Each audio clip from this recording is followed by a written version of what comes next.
that the one of 8 bullets happened several years ago. From the clip you just heard, the president engaged the youth on X Space, formerly known as Twitter, and you've heard him addressing the incident in Rongai. Among other things, he also addressed on the X Space were the abductions witnessed recently in light of the Reject Finance Bill protests and the anti-government protests altogether. So a few days ago, CS Adendwale and government pathologist Dr. Ndegwa came out to say that Kennedy Onyango, the young boy who was shot 8 times reportedly, was not shot 8 times but once and died as a result of hemorrhage through the lungs. This narrative keeps changing from 8 bullets to 1 bullet and now from Rongai to Buruburu. According to President Ruto, this is an incident that happened in Buruburu. Let's listen in.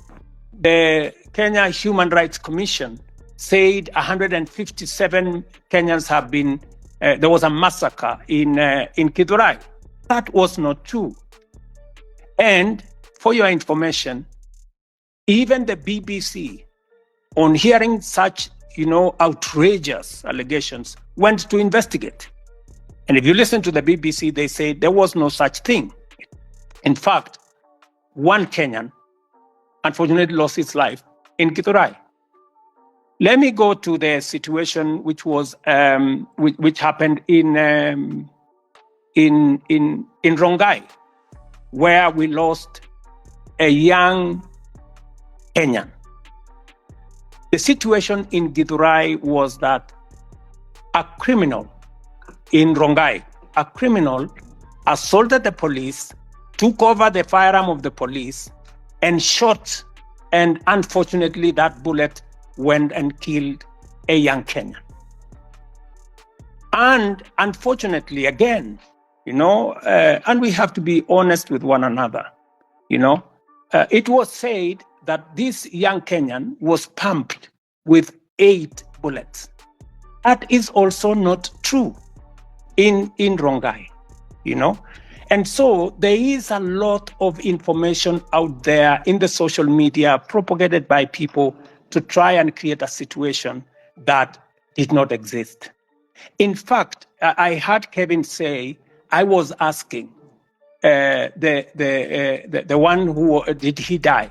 Because, the one that was being said of 8 bullets did not exist. In fact, we have now found out that the one of 8 bullets happened several years ago, somewhere in Buruburu, and it was in a completely different scenario.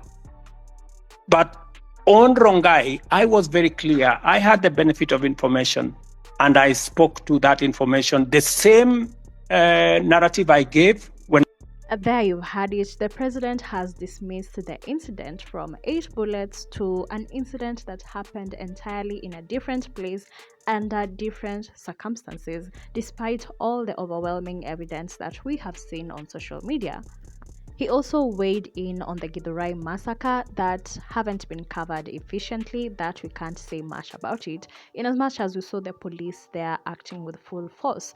Do you believe the president that there was no Githurai massacre and that this incident of 8 bullets, Kennedy Onyango's shooting, may he rest in peace, happened years ago in Buruburu? Do engage with us in the comment section and don't forget to subscribe for more news. Join us on Telegram where we have real-time news. The link will be on the description box. Catch you next time. President, surely unanyamaza alafu unapenda uongo sana, but you're here thinking about the economy. Some of us were arrested and your excuse is that police unit is an independent body. Surely, Mr. President,